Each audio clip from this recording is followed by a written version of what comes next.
Godin Shawaa Lixaatti walitti bu'iinsa raawwatee namoonni hedduun ajjeefamuu himan.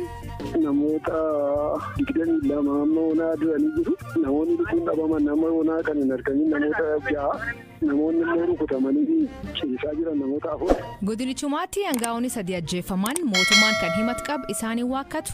Humni ajjeese yaa beekama humna ABO shateeti. Yeroo baay'ee qubannutti qabama garuu akka seera keenyaatti aangawoota mootummaa yoo ta'aniyyuu taargetii gochuu orkaa. Ministeerri muummee Abdalla Hamdok aangawoota deebifame kanaaf oduu dabalatan waliin tura an asli galgalo.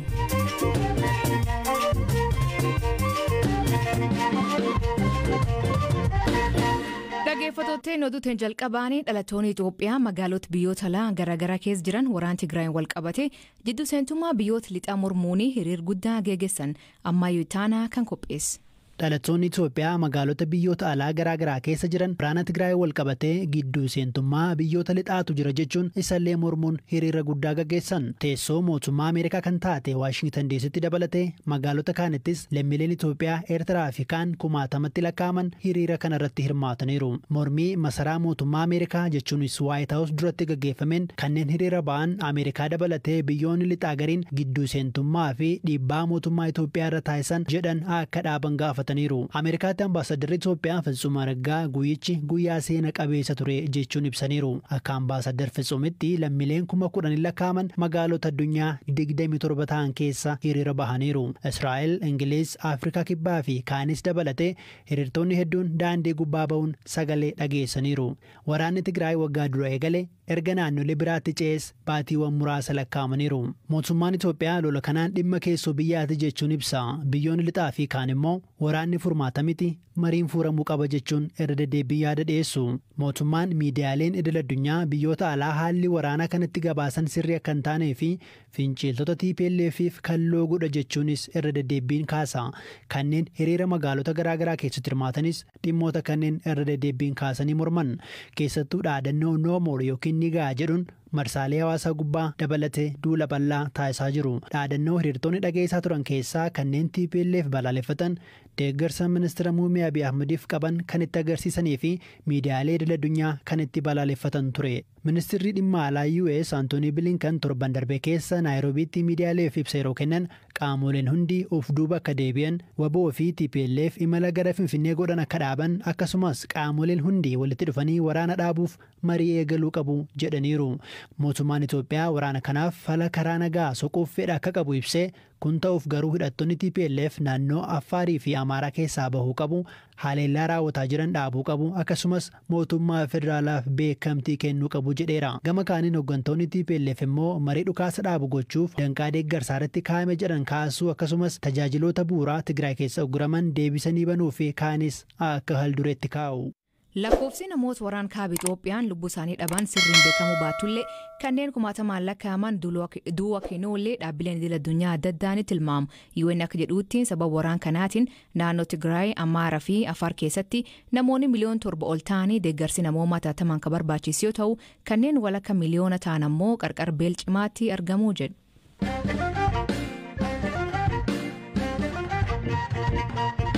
Godin Shawaa Lixaa aanaa miidhaqaanyee keessatti aangawoonni mootummaa 3 ajjeefamuu BBC'n aangaa mootummaa irraa odeeffate. Kanneen ajjeefaman keessaa qondaalaa Paartii Badhaadhinaa Aadde Daraartuu Tasfaayee, itti gaafatamaa himaataa aanichaa obbo Lammii Gabree akkasumas ogeessa waldaa hojii gamtaa obbo Wandimuu Dhugaasatti. Itaanan bulchaa aanichaa obbo Abdannaa Abishuu miidhamee hospitaalatti yaalamaa jira. Aangawoonni kunniin adoo Amboo galaa jiranii jidduutti ajjeefamuu Komishinii godinichaatti kominikeeshinii godina lixaa dhiifama kominikeeshinii godina Shawaa Lixaarraa obbo Tasfaayee Mireessaa BBC'tti akkaataa ajajaan kun itti raawwate ammayyuu itaanaa dubbii hima Paartii Badhaadhinaa Oromiyaa obbo Gizaachoo Gabbisaa gaafate. Namoota iddoo adda addaattis namoota 3 humni ajjeese yaa beekama humna ABO shateeti.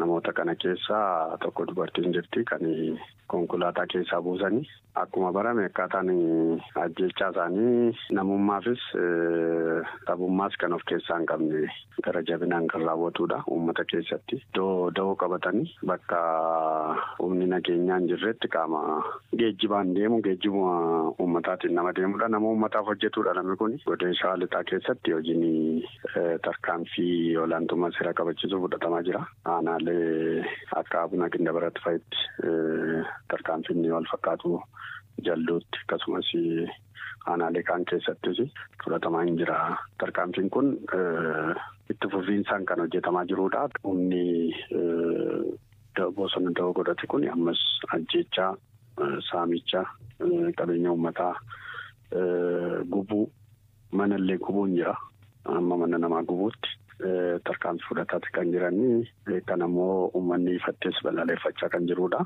Gochi kun itti fufiinsaan haadha daa'imaa jechaa hin jiru abbaa ijoollee Abuna Gindabaratitti karaa wal fakkaatuun maatii tokko keessaa hanga nama 3 kan ajjeesan illee jira. Kan hooggansa mootummaa qofatu hin ta'in siviilii namoota nagaa maatii qe'ee isaanii jiran ijoollee barattoota daa'immanis dabalatee iddoon itti ajjeesan jira. Tarkaanfii wal fakkaatu humni kun iddoo adda addaatti da'eeffatee karaa dhokateen tarkaanfii fudhachuutti argama. Mootummaan immoo kana dhaabuudhaaf nageenya uummataa mirkaneessuudhaaf tarkaanfii fudhachuu irratti argama. Godina Shawaa Lixaa keessatti aanaalee adda addaa keessatti tarkaanfiin olaantummaa seeraa kabachiisuutti fufee jira. Dubbii himaan idil addunyaa waraana bilisummaa Oromoo Oda Tarbii kan loltoonni isaanii yeroo baay'ee ajjecha kanaan himataman aangaa'ota kanaa WBO'n ijjeesuu akka ta'e kan raawwate qaama bira ta'uu hima. Aangaa'ota mootummaa yeroo adda addaatti ajjeefamuun isaanii naga'ama yeroo baay'ee quba nutti qabama garuu akka seera keenyaatti aangaa'ota mootummaa yoo ta'aniyyuu yoo akka balleessaa qabu yooma jedhamaniyyuu akka seera keenyaatti taargetii gochuu orkaadha. Bakka baay'eetti riippoortiin kan bira ga'aa jiru hojiuma akkasiin kan qaama adda addaanii gaggeeffamaa jiru nu bira ga'aa jira. Ajjechaatti dabalee nama godhanii maqaa WBO'tiin birrii namarra dimaandii kan godhaa jiranis jira. Waan akkasii walumaa galatti hin balaaleffanna. Nama nagaa taarget gochuun waan nu bira fudhatama qabu miti. Kanuma dhagaa karaa keenyaa ilaalchi nu hin qabnu.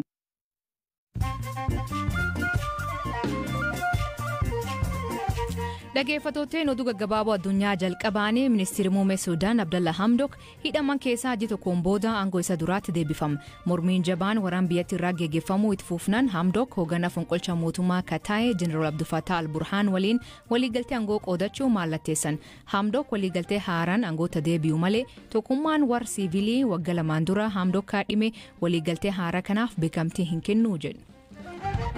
Hooggantuun BBC magaala guddoo keenyaa Naayiroobii iddootti reefisii argamu hordofee poolisiin keenyaa qorannoo eegal Kate Michel lammii British biyyoota Afrikaa hedduu keessatti BBC Media Action keessa hojjetaa turte jimaata dabree lubbuu dhabde. Kaadhimaan gaazexeessaa Jamaal Khashoggi konsertii jedhuun Saawud Areebiyaa keessatti geggeessuuf karoorfatee akka haqu weellisaa Justin Bieber gaafate. Weellisaa lammii Kanadaa kan dabalatee weellistoonni hedduun koppii Formula 1 Grand Prix yeroo jalqabaa fi Jeddah keessatti geggeeffamuuf jirirraatti kan hirmaatu jedhamee eegaman. Xalayaa banaa Justin Bieberf barreessiteen haati isii kophichirraatti hirmaachuu dhiisuun erga cimaa akka erguu fi gaafate. Seerii mootummaan Talibaan baas haaraanii dubartoonni diraamaa TV irratti akka hin hirmaanne dhowwa. Gaazexeessitoota dubartoota ta'anii fi kanneen TV irratti oduu dhiyeessan yeroo foddaa TV irraa dhiyaatan hijaaba akka godhatan ajaja. Garuu qajeelfamichi akkamiin akka hin taane addaan hin baafamne.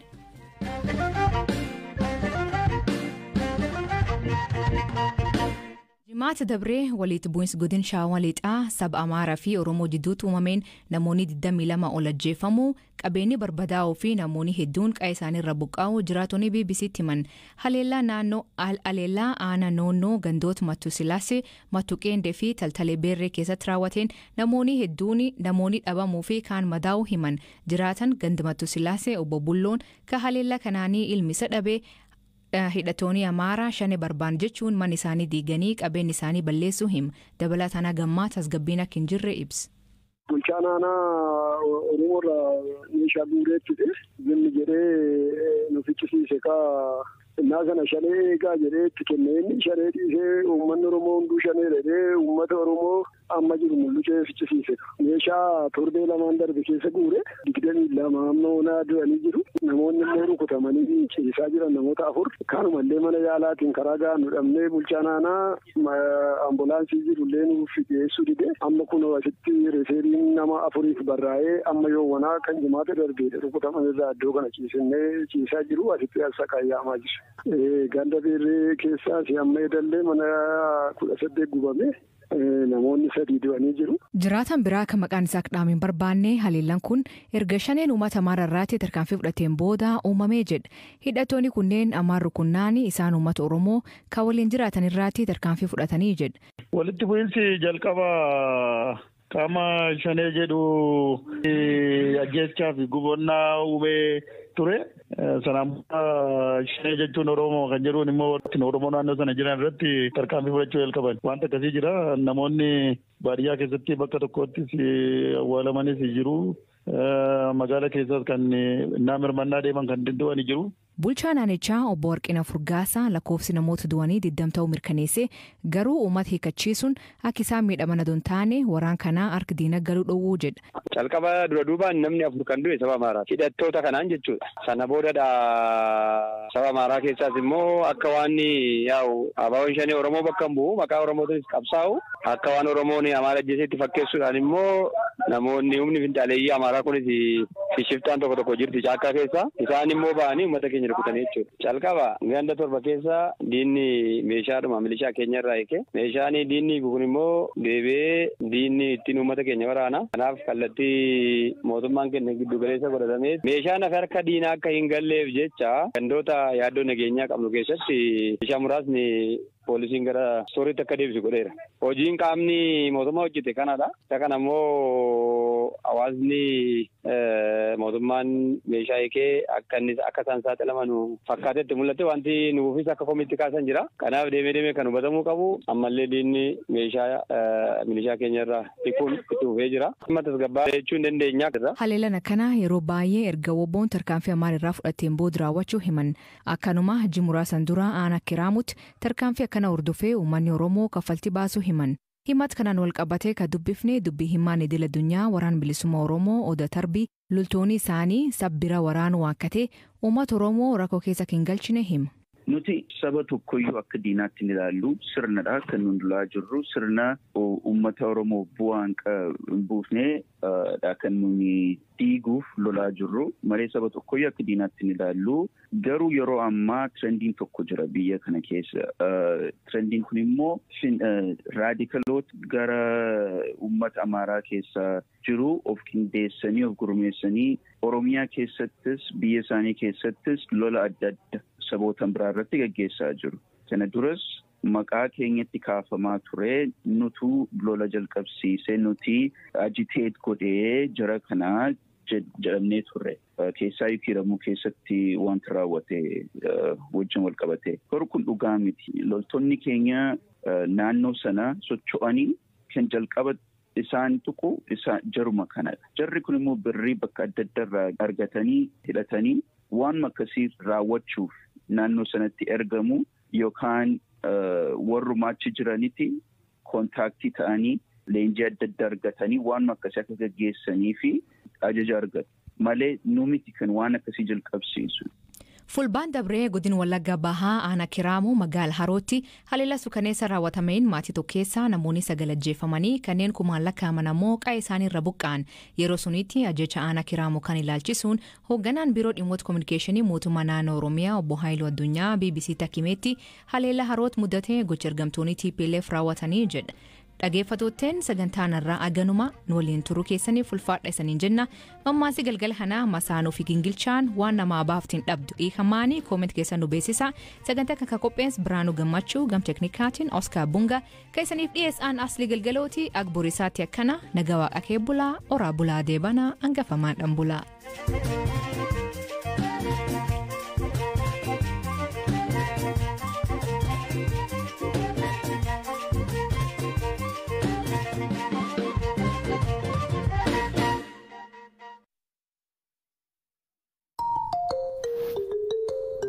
Akka fuuna kabajamtoota daawwattoota chaanaa urjiituuf ODUU Guyyaa irraan tanaa qabanne isin dhiyaanna.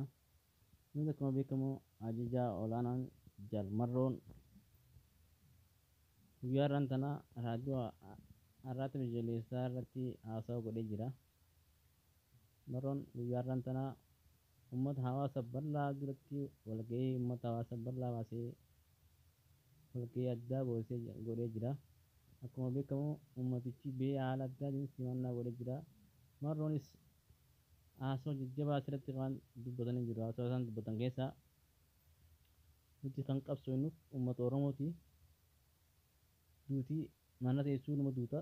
Kanaaf saba keenyaaf qabsoofnee saba keenya bilisoomsina jaaniiti kan jiraniis.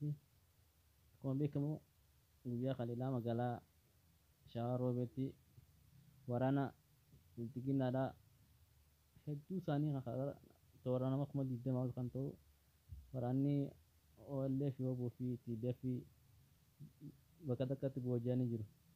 Kanarraa mootummaan biltiginnaa naasuu guddaa keessa seenee jira.